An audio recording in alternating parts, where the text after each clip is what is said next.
I still remember the day my sister Ellie was born. I was 6, and my parents sat me down with excited smiles, telling me I was going to be a big sister. They said it would be wonderful, that I'd have a best friend for life.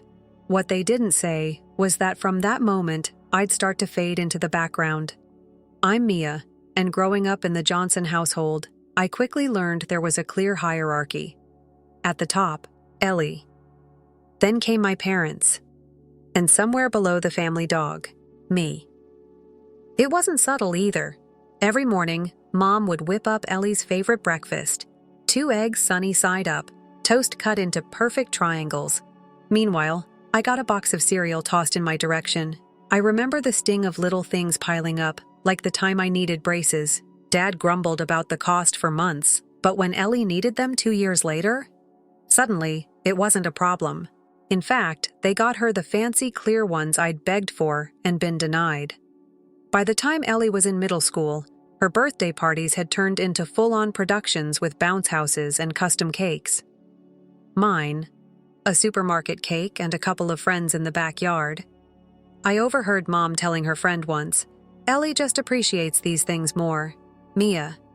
She's practical." And that's how it always went. At first, Ellie was sweet. We'd build blanket forts and tell stories, but little by little, things changed. By middle school, she'd turned into exactly what you'd expect from someone raised on constant praise. "Mia, where's my blue sweater?" she barked one morning, ransacking my closet. "That's mine. Mom bought it for my birthday," I said, folding my arms. "Well, I need it for Jessica's party." I knew what was coming next. "Mom, Mia won't share!" Ellie yelled. And right on cue, Mom came in with her signature line, "Mia, don't be selfish. Let your sister borrow it." I learned to pick my battles, to expect nothing.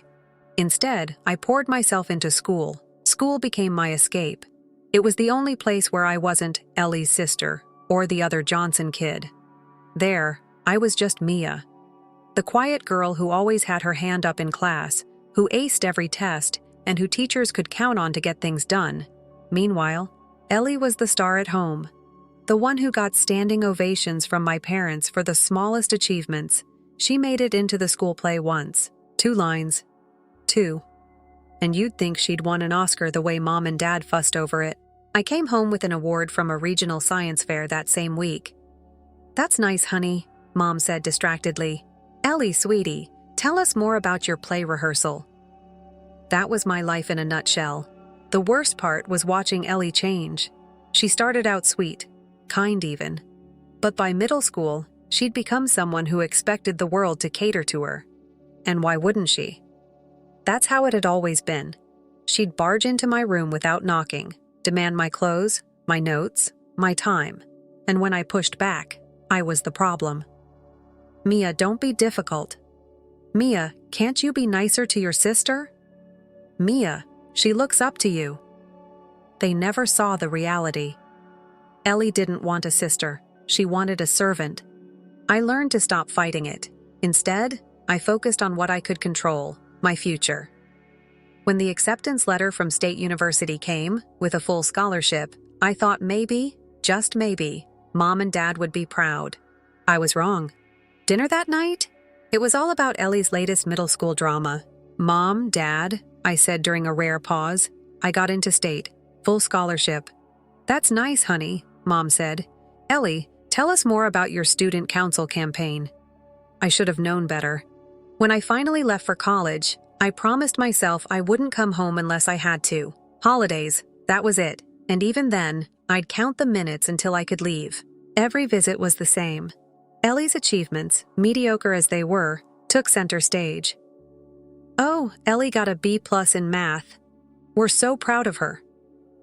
Meanwhile, my Dean's List standings, my internships, barely a mention. By junior year, I'd figured it out. I wasn't going to get their validation, ever, so I stopped looking for it. That's when something surprising happened. One random evening, a message popped up on Facebook. "Hey, remember me? Mike Harrison from Kennedy High?" Of course I remembered him. He was a senior when I was a freshman, the cute guy from the debate team who never gave me a second glance back then. I couldn't believe he remembered me.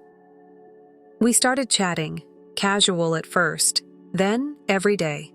Mike was working as an engineer back in our hometown. Turns out, he'd always thought I was smart and funny, but life gets in the way. We clicked. After graduation, I got a job offer from Turner and Associates as a project manager. It was in my hometown, and honestly, I was excited to move back, not because of my parents, but because of Mike. Our first coffee meetup turned into dinner. Dinner turned into dating. And before I knew it, we were looking for an apartment together. Mike made me feel seen in a way no one ever had before. But there was one dark cloud. My parents. They barely acknowledged my new job or my relationship. Too busy worrying about Ellie's rough adjustment to college life. She's having such a hard time adjusting. Mom sighed during one of our rare phone calls. Not everyone can breeze through college like you did, Mia. It didn't matter. I had Mike's family, and they made up for everything my parents weren't. His parents, Tom and Sarah, welcomed me like a daughter. His sister, Jenny, became the sister I'd always wished Ellie could be. They helped us furnish our apartment, invited us over for weekly dinners, and actually cared about my career. "We're so proud of you both," Sarah said at our wedding, a small, beautiful ceremony in their backyard. My parents came, of course, but they spent most of the reception talking about Ellie's summer internship. It didn't even bother me by then. I had my real family. When I found out I was pregnant a couple of years later, I thought my life couldn't get any better. Mike was over the moon. His parents were thrilled. Jenny couldn't wait to be Aunt Jenny. Our son Lucas was born healthy and perfect. For the first year, Mike was every bit the doting father. But then, something changed. At first, I thought it was just new parent stress. Mike started working late. He canceled our date nights more often than not, and when he was home, he barely spoke. I told myself it was normal. Sleepless nights with a baby, a demanding job, the pressure of being a provider. It all takes a toll, right? But deep down, I knew it was more than that. The truth hit me on an ordinary Tuesday evening. I was feeding Lucas in his high chair, wiping mashed peas off his face, when Mike walked in. He looked exhausted, like he hadn't slept in days. "I need to tell you something," he said, his voice shaking. I froze, spoon halfway to Lucas's mouth. "There's someone else," he said quietly. "Her name is Rachel. She's a client at work. I didn't mean for it to happen, but..." I stopped listening after that. My mind went blank. All I could think was, Lucas. We had a son. We had a life. How could he just throw it all away? The divorce was quick and surprisingly civil. Mike moved to Colorado with Rachel, but to his credit, he insisted on paying generous alimony and child support. "I may be a terrible husband," he told me during one of our final meetings, "but I won't be a terrible father." At least he got that part right.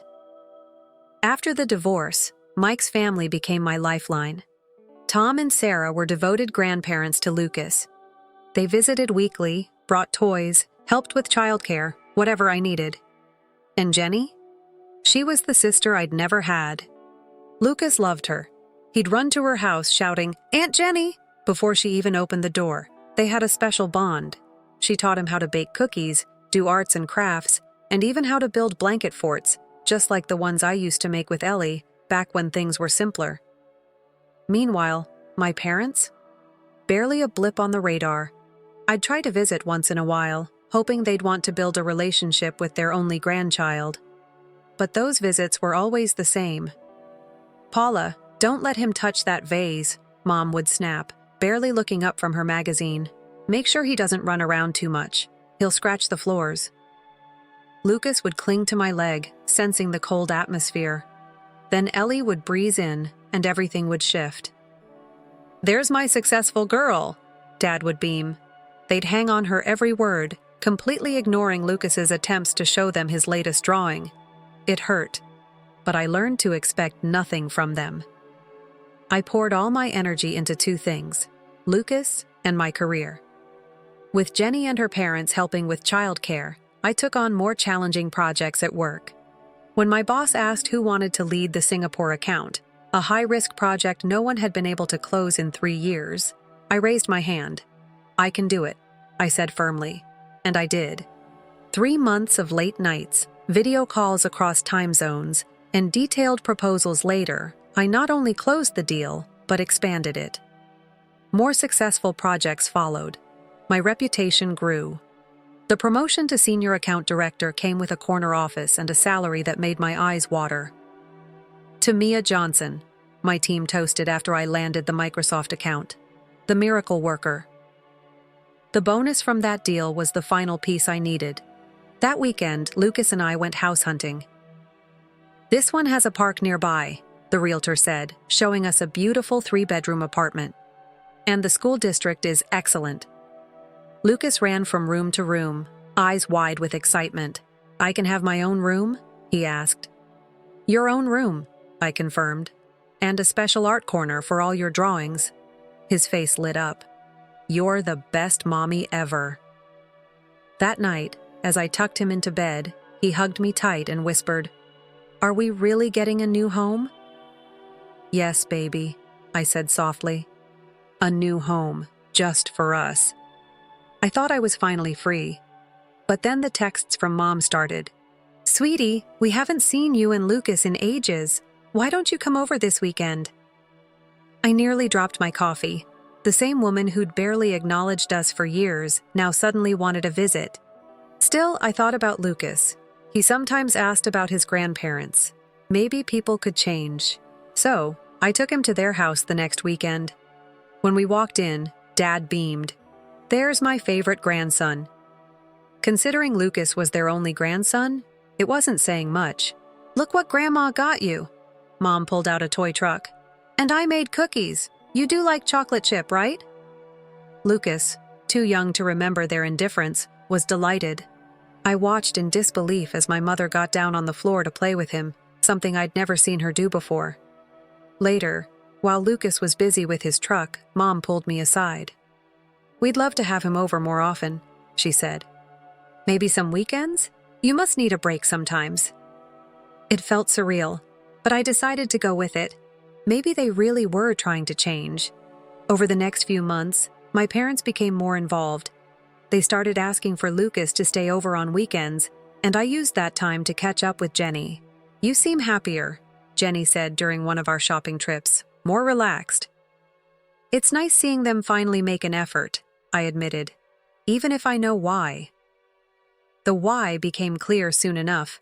The requests for money started small. A plumbing bill. Dad's watch needed repair. Then came the big one. "Sweetheart," Dad said one Sunday, "we've been thinking about getting a new car. The payments would be a bit steep for us, but with your new position." "How much?" I asked, already knowing the answer would make me choke. They named a figure. I agreed anyway. Maybe it was validation I was buying, or maybe I just wanted Lucas to have grandparents in his life. Either way, I started sending them a check each month. "Just be careful," Jenny warned. "Money complicates things." I nodded. But inside, I thought, how complicated could it get? I was about to find out.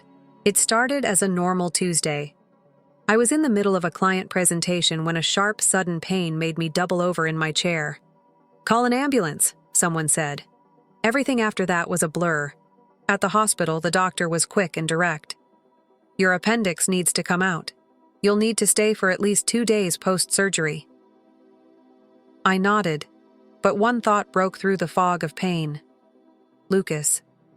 I grabbed my phone with shaking hands and called Mom. She picked up on the 4th ring. "Mom," I said, voice trembling. "I'm in the hospital. It's my appendix.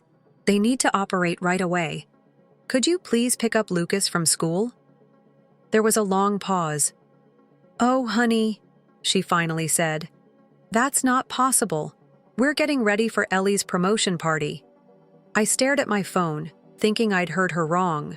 "Mom, please," I said, fighting to keep my voice steady. "I just need you to pick up Lucas. It's only for a couple of days. I'm having surgery." "I know, honey," she said, sounding irritated. "But we're really in a hurry. There's a big dinner tonight.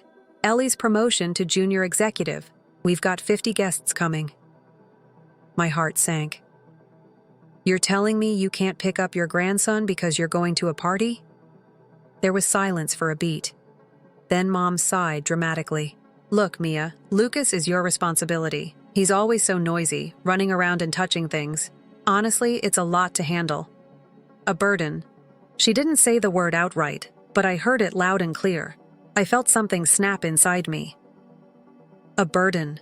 After everything I've done for you? My voice shook with anger.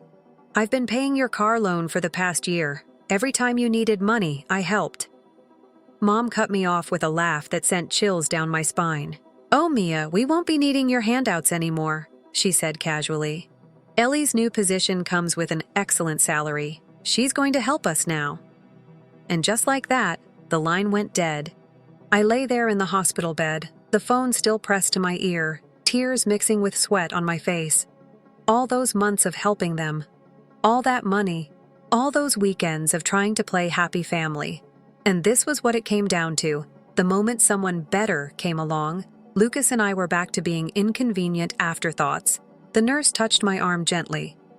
Miss Johnson, we really need to prep you for surgery now. I nodded, wiping my face, and pulled up Jenny's number. She picked up on the first ring. Jenny, I whispered, my voice cracking.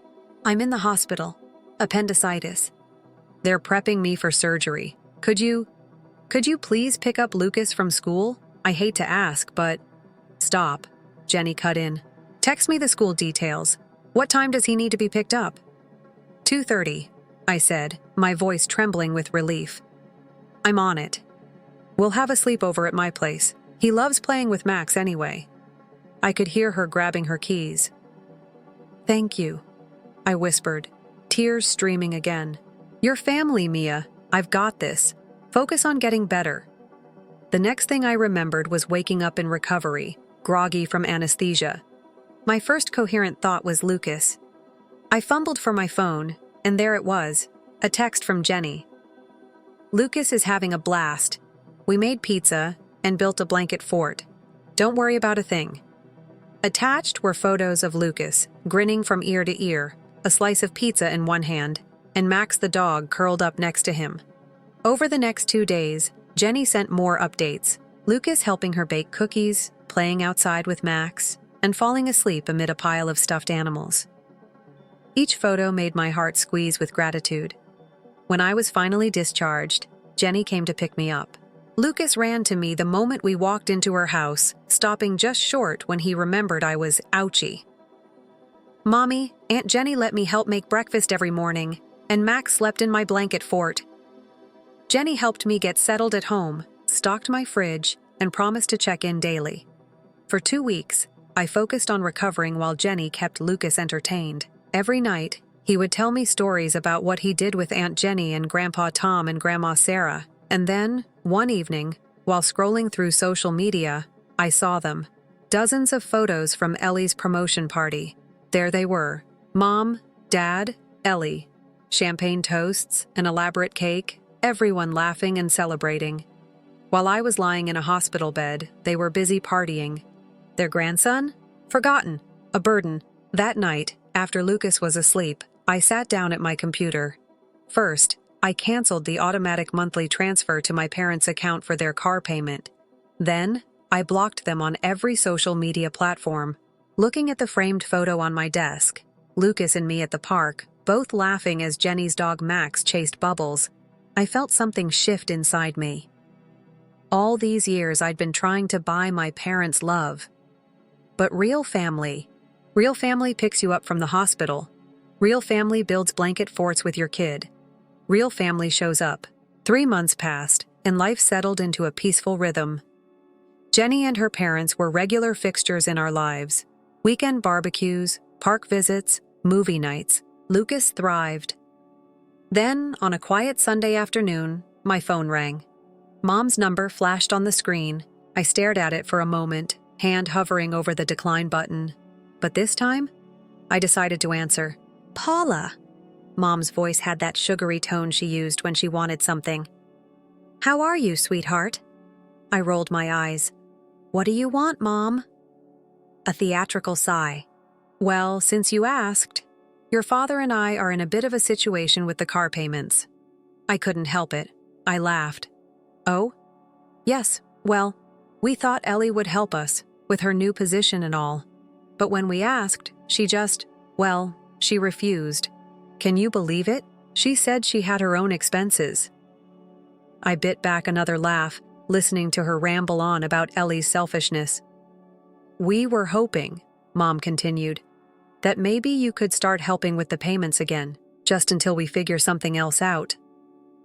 This time, I let the laugh out. Sharp. Bitter. "Mom, do you remember what you said to me 3 months ago?" "Paula, this isn't funny. You called my son a burden. You couldn't be bothered to help me while I was in the hospital because you were too busy celebrating Ellie." "We were just busy." "No, Mom," I cut her off. "You've always been busy. Busy favoring Ellie. Busy ignoring me. Busy taking my help for granted until someone better came along. Paula, please. You called my financial help handouts, remember? Right before you hung up on me." Silence. "Well, guess what? The handouts are over. I'm done trying to buy your love. I'm done watching you treat my son like he's less important than Ellie's designer handbags.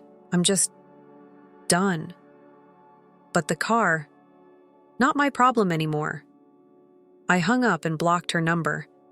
Then I blocked Dad's too. Through the open window, I heard Lucas giggling in the backyard, playing with Jenny and Max. Real laughter, real love, real family. After I blocked my parents, the calls started coming in waves. At first, it was Mom's number, then Dad's. When I didn't answer, their voicemails ranged from tearful pleas to angry demands. "Paula, please, we're your parents. This is so selfish of you. We'll lose the car because of you." The text messages weren't any better. Each one confirmed what I already knew. They didn't care about me or Lucas. It was all about them, their needs, their car, their feelings. Not one message mentioned Lucas, not a single, "We're sorry." After a week of this, I'd had enough. I blocked their numbers completely, set up email filters to send their messages straight to trash. And for the first time in years, I felt like I could breathe again. "You okay?" Jenny asked one Sunday afternoon. We were sitting in her parents' backyard, watching Lucas and Max chase each other around the grass. "I really am," I said, taking a sip of lemonade. I was waiting for guilt to creep in, for that nagging voice to tell me I was being too harsh. But it never came. "I keep waiting to feel bad," I admitted. "But mostly, I just feel free." Jenny smiled, squeezing my hand. "You gave them more chances than they deserved. Sometimes the healthiest thing you can do is walk away." She was right. The weeks rolled by, and life fell into a peaceful rhythm. Lucas and I had finally moved into our new apartment. He loved his room, the walls covered in his drawings, shelves full of books, and a little art corner by the window. Mike stayed consistent with his video calls. We'd kept things cordial. He even came to visit for Lucas's birthday party, which was a small backyard gathering with Jenny, Tom, Sarah, and a few of Lucas's friends. It was everything my own childhood birthday parties hadn't been. Simple, fun, and filled with love. That night, as I tucked Lucas into bed, he hugged me tight. "You're the best mommy ever," he whispered sleepily. And in that moment, I knew I'd done the right thing. A few weeks later, Lucas came home from school with a project in his backpack, a family tree. He'd drawn Tom and Sarah right next to me, with Jenny and Max nearby. His dad had a small branch of his own. But my parents? And Ellie, not a single mention. "Is this okay, Mommy?" Lucas asked, showing me his work. "Miss Johnson said family trees usually have more people, but I told her these are the only ones we need." I swallowed the lump in my throat and smiled. "It's perfect, baby. Absolutely perfect." One night, after Lucas went to bed, I found myself scrolling through social media out of habit. It had been months since I blocked my parents, and I never checked their profiles. But curiosity got the best of me. I searched for Ellie's page. It was exactly what I expected. Photos of her living her best life. Fancy dinners, work events, expensive vacations. Then I noticed something strange. Buried in the comments of one photo was a conversation that caught my attention. "Are you coming to Mom and Dad's anniversary party?" someone had asked Ellie. Her response, "Lol, nope, I told them I'm done covering their bills." I sat back, letting out a low whistle. So that's how it was. Ellie had bailed on them too. And now, after burning their bridges with both daughters, they were left to fend for themselves. For a moment, I felt sorry for them. But then I thought about Lucas, about how they'd called him a burden, and any lingering sympathy vanished. The next day, Jenny and I took Lucas to the park. It was a warm, sunny afternoon, and the playground was packed with kids. Lucas ran off to play, and Jenny and I sat on a bench, watching him climb the jungle gym. "Do you ever hear from your parents?" Jenny asked casually. "Nope." "Do you want to?" I shook my head. "I'm done with them. For good." Jenny nodded. "Good. You deserve better."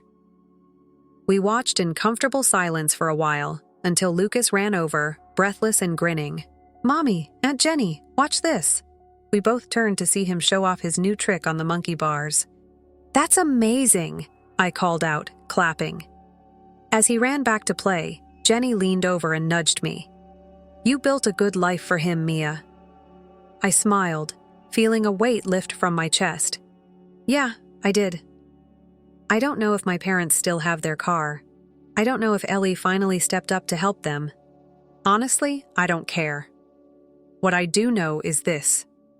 Lucas is surrounded by people who love him. People who show up. People who want to be there. He has grandparents who never miss a school play, an aunt who builds blanket forts, and a mom who finally learned a hard lesson. Sometimes, the family you're born into isn't the family you're meant to have. It's funny how life can change when you let go of the things weighing you down. For years, I chased something I was never going to get. Validation from my parents. I bent over backward, trying to make them proud, trying to prove I was worthy of their love. But no matter what I did, it was never enough. Letting go of them. It felt like taking off a heavy backpack I'd been carrying for too long. Lucas deserved more than to be an afterthought. I deserved more, and now, we finally had it. A few months after I cut ties with my parents, I got promoted again at work. Vice President of Client Relations. It wasn't just a title change. It came with a bigger office, a higher salary, and more responsibility.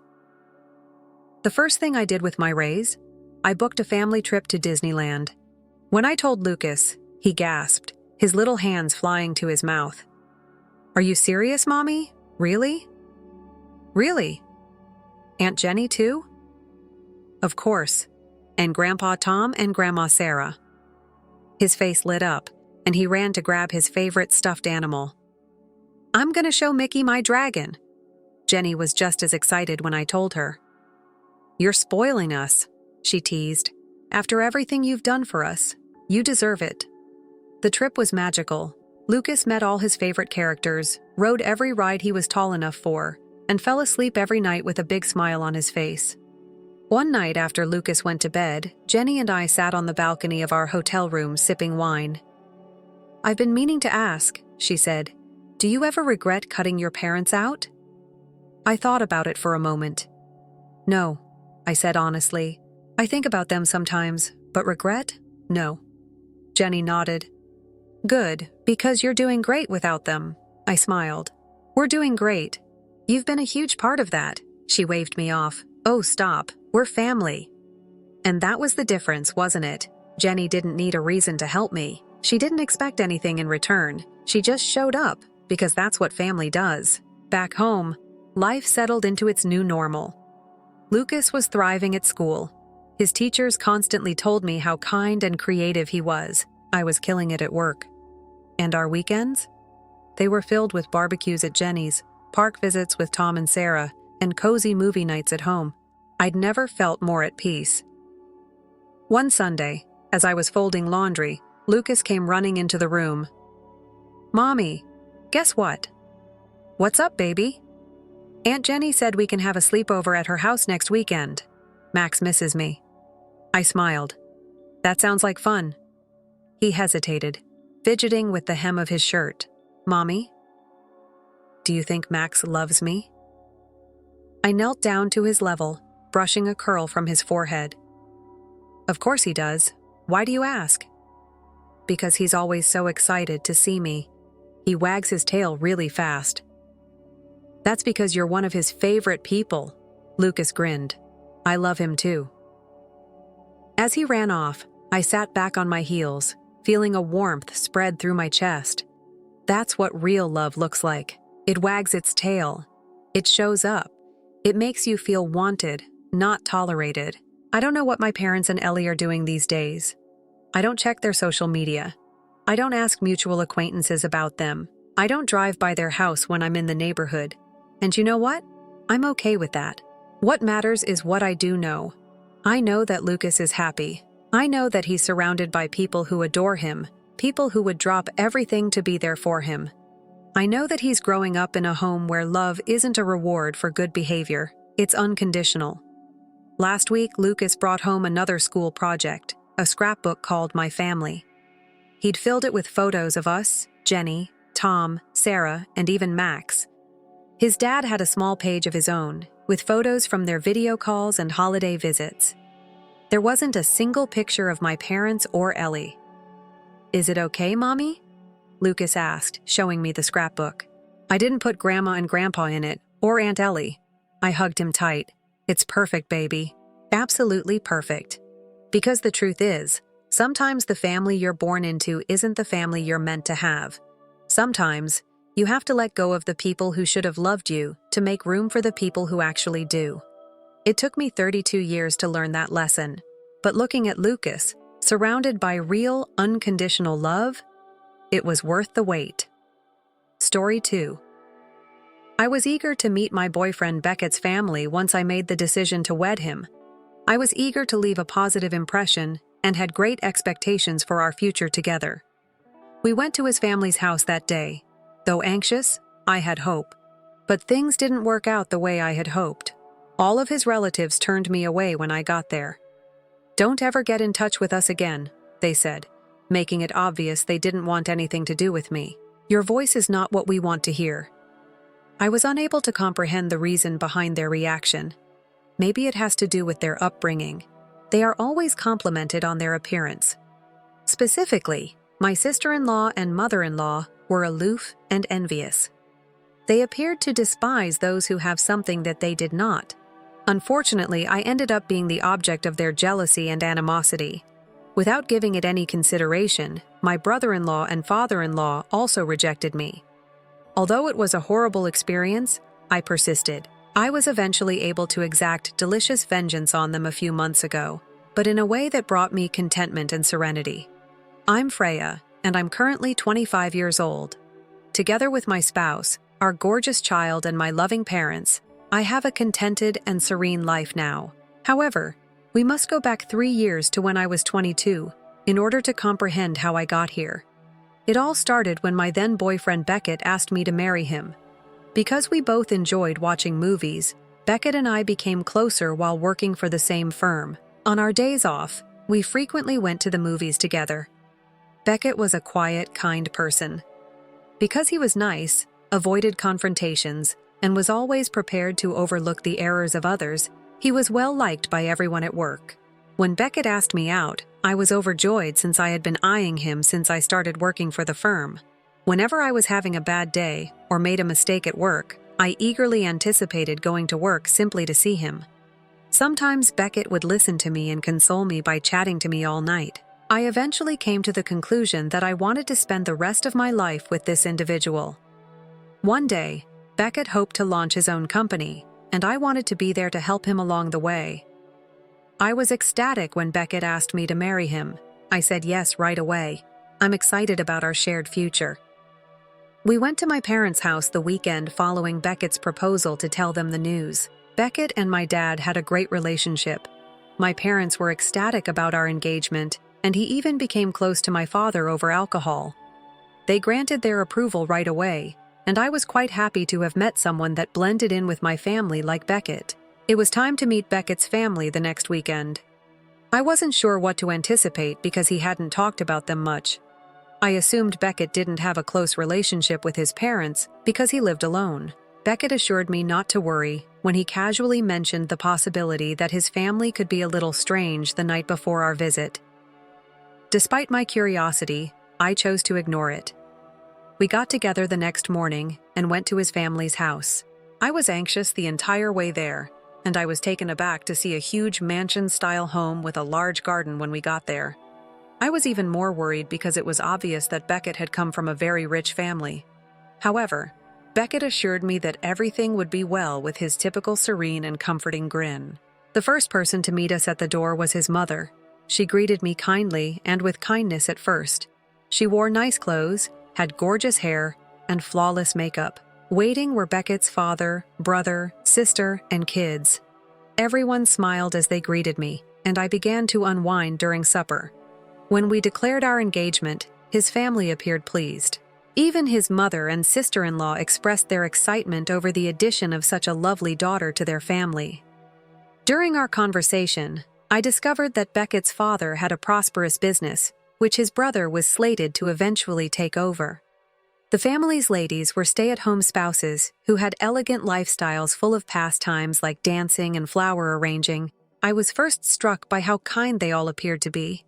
But then Beckett's father asked me a question that completely altered my perspective. "I've heard that you and Beckett are employed by the same business, Freya.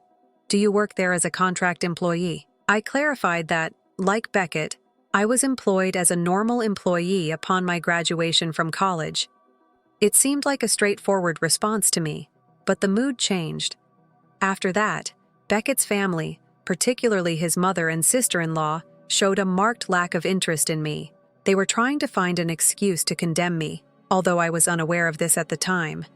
The family then began to treat me coldly and with a succession of subtly rejected behaviors, which ultimately resulted in their explicit rejection of me. Years later, though, I've gone past that hurt. I've moved past that phase of my life and am living a lovely life with Beckett, our child, and my devoted family. My father-in-law couldn't contain his delight once I received my Harvard degree. "Whoa!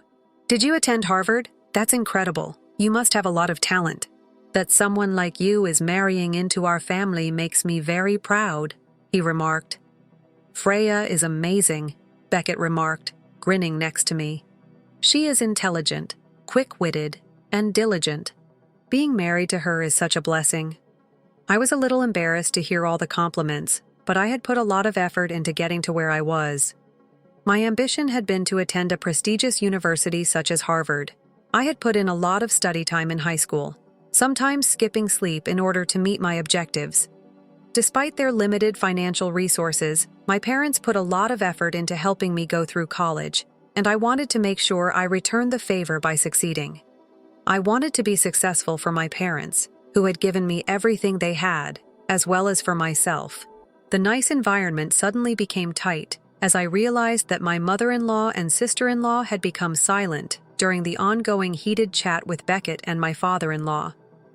I tried to change the topic because I was beginning to worry that I had said something incorrectly. On the table, I saw a lovely arrangement of flowers. "It's a beautiful floral arrangement. Have you arrived?"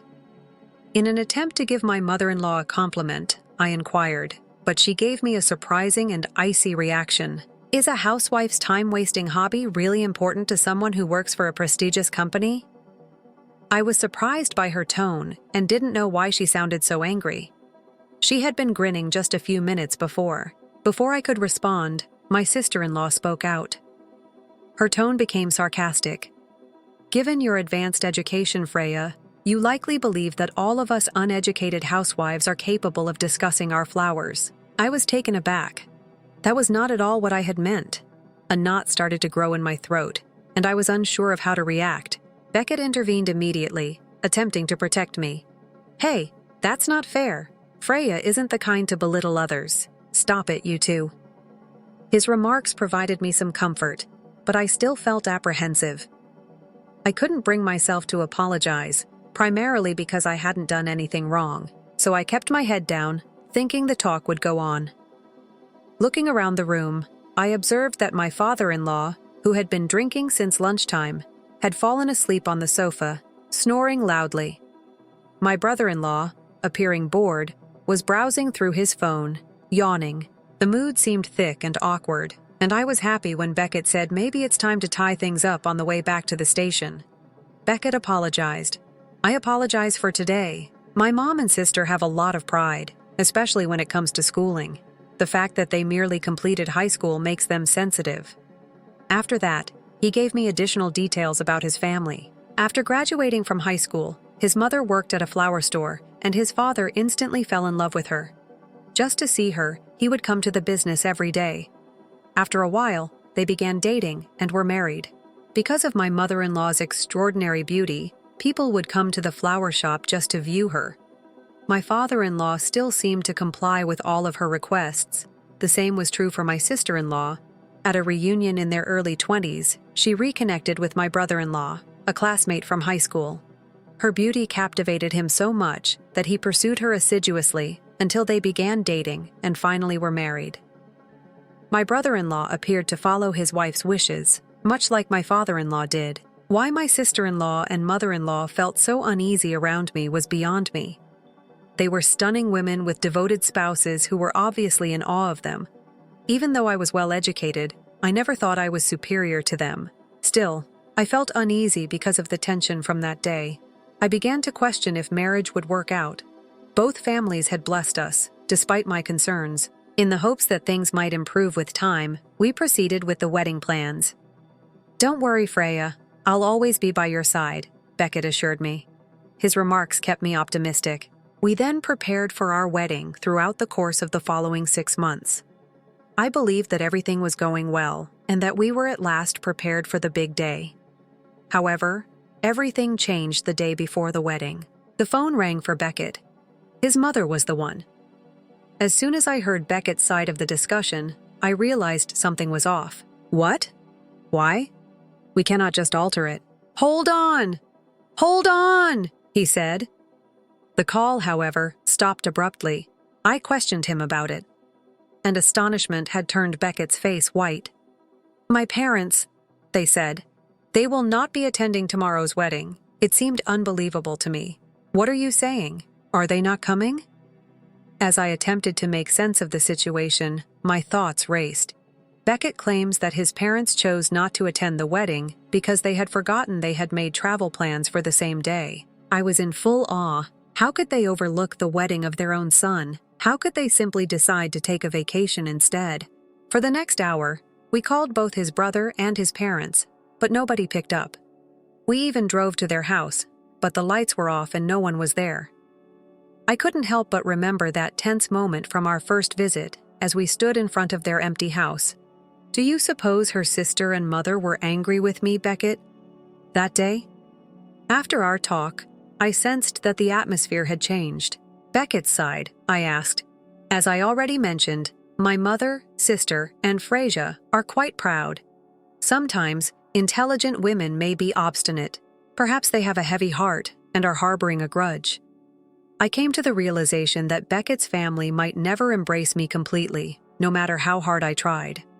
However, I hoped that Beckett and I could conquer any challenges as long as he was with me. "My dad and brother-in-law," Beckett said when I questioned him why even his father had decided not to attend the wedding. "Both of them show their spouses a great deal of subservience.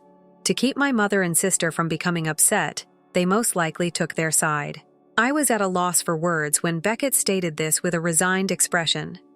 Ultimately, even on the day of the wedding, we were unable to get in touch with any of Beckett's relatives, so we were forced to proceed without them. I couldn't stop asking myself, why did this happen? Did I make a mistake? Asterisk. It was difficult to accept that they had just forgotten about their journey, even if it were accurate. How could they decide against going to their own son's wedding in favor of a vacation? Upon learning that Beckett's family would not be attending, my parents, who had already reached the location, were taken aback. Beckett expressed regret to them. "I sincerely apologize for the inconvenience. My parents are to blame. My parents always friendly," reassured him. "You're not to blame, Beckett. Don't stress over it. Enjoy the wedding, please." However, their complex facial expressions were visible to me, and I felt terrible for making them feel so uncomfortable. We could hear folks whispering during the celebration. "Why are the parents of Beckett present?" a few of his pals inquired, even our supervisor, who graciously consented to make a toast. "What happened to your parents?" I was asked. Telling everyone that Beckett's parents weren't feeling well was our only option. Instead of being a day full of happiness, it ended up being mentally taxing. Beckett and I visited his parents' home a few days after the wedding to provide coverage of the event. As like nothing had occurred, his mother welcomed us. "Oh, Freya, a long time has passed. How did the wedding go? Did you enjoy yourself?" "I apologize for being unable to attend due to the trip." Casually, she said, "I was so busy that I neglected to get you a memento." It hurt that she didn't feel regret. "It's all right," I responded with a kind grin. "However, I'm happy your vacation was enjoyable." I was flooded with anguish within. I couldn't understand why I was being treated this way, but I faked a grin to maintain the peace with Beckett's family. Beckett, however, was less forgiving.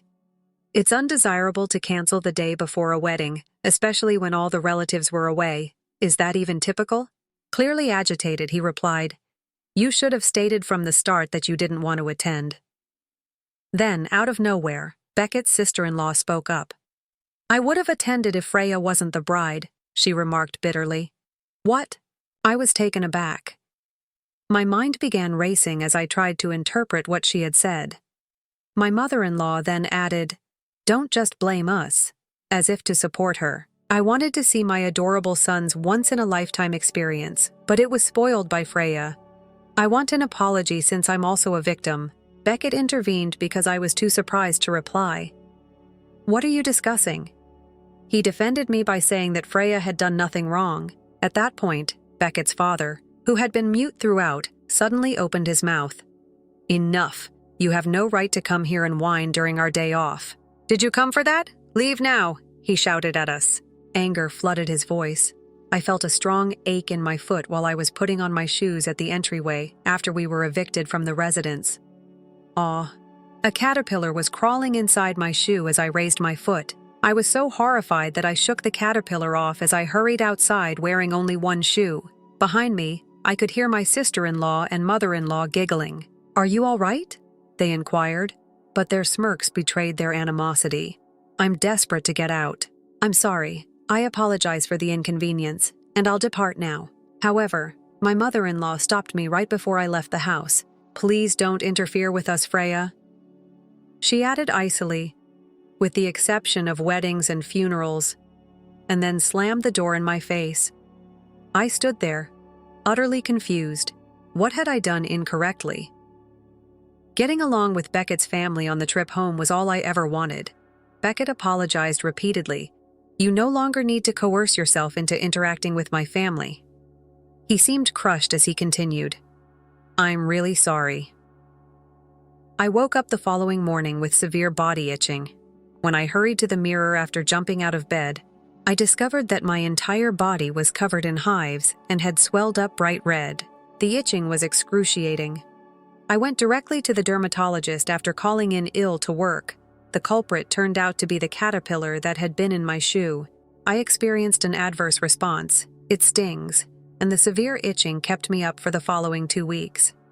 I kept thinking about my brother-in-law being close to my shoes when we initially got to their place while I laid there, enduring the itching. Was there anything he could have done to initiate this?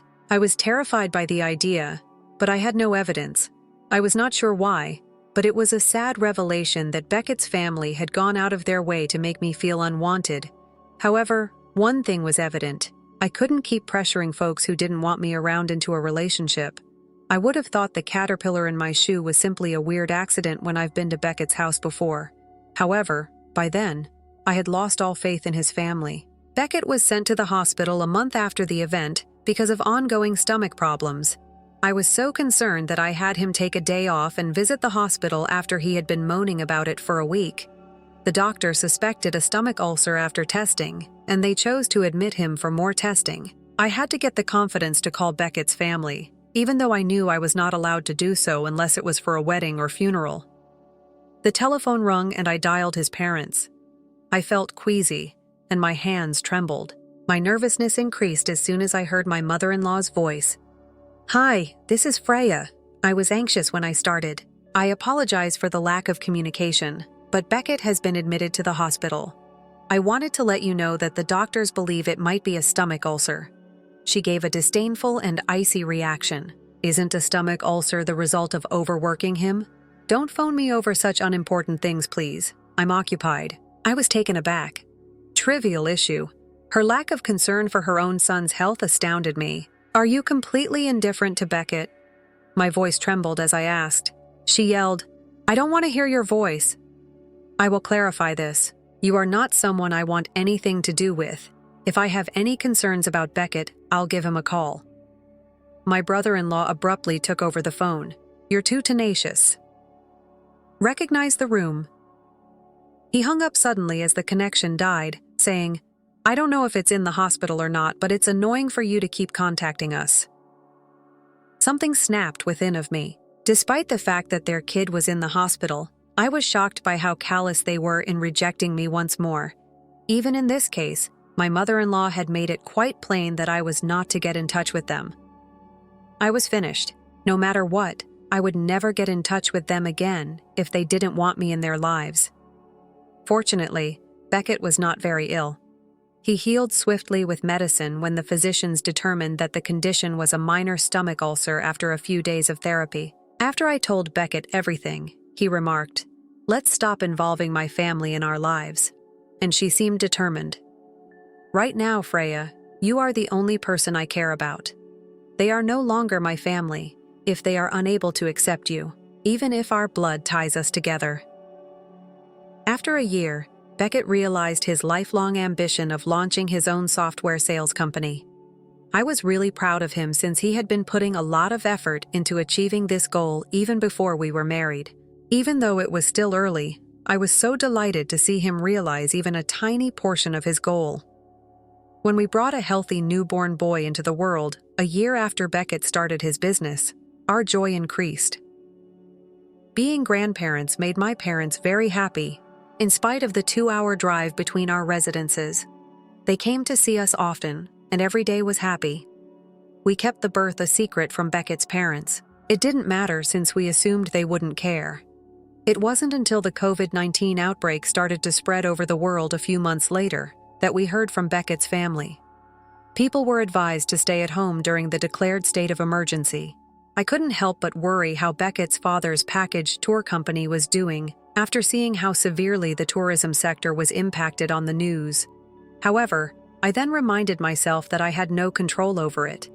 In fact, the thought of his father's firm failing made me feel a weird kind of happiness. Although there had been some initial apprehension, Beckett's firm was doing well despite the economic slump. We were making more money today than Beckett had when he worked at his previous job. We were having a good time, but at this point, Beckett began to get a lot of calls from his parents. Even when he saw the calls, he managed to keep them from answering. Beckett decided not to listen to the voicemails they left. He had decided to cut off any further communication with them. "You don't need to worry about me," I used to tell Beckett. "If you choose to contact them, that's acceptable." Although I hated his family, I felt bad for him since I knew they had reared him, and I was the reason he broke up his relationship with them. But Beckett comforted me. "I've told you before, Freya. My parents are not the most important person in my life. You are. I can't consider them family if they can't accept you." It was comforting to hear such remarks. However, I was still apprehensive. Even if the familial ties were hurtful, it was difficult to fully let them go. However, I trusted Beckett's judgment and concentrated on creating our future together. Nothing, not even his poisonous family, could undo the progress we had made and the joy we had worked so hard to earn. As Beckett ignored his parents' frequent calls, I experienced a mixture of relief and remorse. Then one day, he received a letter from his family. It was direct and unrepentant. Asterisk, "Our company is in danger of going bankrupt. We must talk to you right now about financial issues." Asterisk. I was astounded by their audacity in interrupting us. Now they were calling for immediate communication. We, of course, didn't answer. Beckett and I decided they could deal with the fallout from their decisions alone. A few days later, Beckett's family called me when I was at work and I missed it. I opted to listen to their voicemail since I was curious. The message was forceful and succinct. "This Freya has an asterisk. I'll knock if Beckett continues to ignore us. Inform him. Asterisk." It was astounding how bold they were. Beckett and I were enjoying a laid-back Saturday at home 2 days after that call. The doorbell rang as we were deciding how to spend the day after finishing our meal. All 4 of Beckett's family members were standing at our door when I looked at the monitor. Despite my racing heart, I maintained a composed demeanor. Beckett walked over, spotted them too, and sighed deeply. He responded, "You don't have to answer it. We must ignore them, or they will depart." However, I had other ideas. "It's okay," I said. "They've traveled this far. Come on, let them in." After some hesitation, Beckett consented. "All right," he responded, opening the door. My first horror was only a show, of course. Given the voicemail, I had anticipated this visit sooner rather than later. There was a reason I allowed them in. I was prepared for a full-on conflict, immediately when the door opened. Inconsiderately, Beckett's relatives stormed in. The mother of Beckett scoffed. "What is the duration required to open a door?" Incredibly so. They entered the house with a sense of ownership. When Beckett's mother saw our boy playing on the floor, she inquired, "Whose child is this?" with a perplexed expression. "He is our son." I gently answered, "But I didn't bother to tell you because you told me not to get in touch with you any longer. I assumed you wouldn't give a damn." She mumbled so cheekily that her face contorted with disdain. Since I knew I was winning, I was secretly enjoying this. I questioned, turning to Beckett's dad. "What has brought you here today, then? If you intended to visit, you need to have informed us." His dad lost his temper. "You read the letter, didn't you? We declared it urgent." "Oh, the letter that came in 2 days ago, is that right?" I inquired. "Yes, I did read it. But because you made it apparent that you no longer wanted to interact with us, I didn't believe I needed to reply." One could feel the tension in the room. Beckett said nothing, letting me take care of everything. I was grateful for his encouragement, and he was able to read the atmosphere well. But his father's tone abruptly shifted to one of begging. "Look, I apologize for the past, but our company is failing due to COVID. There have been several cancellations and no new reservations, and we're going under if this keeps up. Are you able to lend us any cash?" Not even blinking. I realize that's bad, but I'm unable to assist. Someone who didn't want anything to do with me is not someone I want to help. But if you are sincere with me, I could change my mind. Anger reddened his father's cheeks. "What on earth?" He slammed his hand on the table and roared, "Here, I'm pleading. You also have the audacity to boast about it." I wasn't afraid despite his attempts to terrify me. I said, remaining composed, "You didn't need to plead, did I? You are free to depart at any time." His father's tone changed again when he saw his threats were failing. "Please, I apologize, please assist us." He yelled at the rest of the family to grudgingly apologize when I still didn't reply. They all 4 began pleading for assistance, but I refused to back down. "Thank you, but no," I smiled as I spoke. My father-in-law's rage suddenly erupted. He grabbed me by the collar and surged at me, slamming his fist into the table once again. "You believe that when I'm humble, you can be arrogant?" His face inches from mine, he yelled. Beckett intervened just as I was going to tell him to let go. "Hey, Dad," he said sternly. "Don't touch Freya." His dad had a startled expression. "When your own parents are pleading for assistance, you're siding with her." Beckett spoke in a calm yet determined tone. "I am indeed. You caused this yourself. You cannot expect me to save you after treating my wife like trash. Now that Freya is a member of my family, I will not tolerate anyone touching her." The finality and weight of Beckett's comments appeared to linger in the air. His father released my collar, and his face took on a defeated look for the first time. With their former haughtiness gone, the remainder of the family stood in silence. At that moment, I understood that this was the pivotal moment. Beckett had made his decision, and they had no more control over us. Our family and our lives came first. Without saying another word, the 4 of them moved out the door. We watched silently as they left after Beckett wrapped his arm around me. We were both aware that they would not return. Beckett gave a solid response.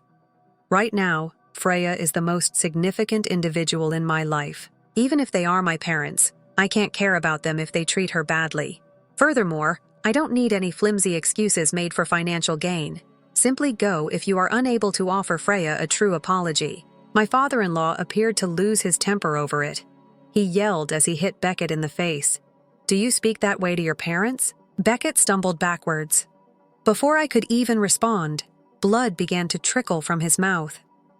After my father-in-law kicked Beckett, he fell to the ground. "What are you doing?" I yelled. "Quit!" I hurried to remove him, but he angrily pushed me away, causing me to tumble against the table's corner. I felt warm blood on my fingertips when I touched the back of my skull after my head struck hard. The other three, my sister-in-law, brother-in-law, and mother-in-law, were stunned by the increasing violence and remained still. My father-in-law, still furious, started rifling through our living room while yelling, "Where's the money?" I stumbled to my feet, sprinted to the balcony, and shouted at the passers-by, "Assist! Someone is attacking us!" The police showed up in 5 minutes, as soon as they walked in. Immediately, my father-in-law relaxed and started acting like the victim. "Officer, I apologize for the disturbance. I simply lost it when I saw my grandson. My daughter-in-law has been yelling gibberish and acting strangely. However, I took a step ahead. Despite the confusion, I spoke steadily. Arrest this dude, please. He has struck me and my spouse. And while he demands money, he has been wrecking our house." My father-in-law shouted when his mask abruptly fell off. I punched a hole in our wall without doing anything else.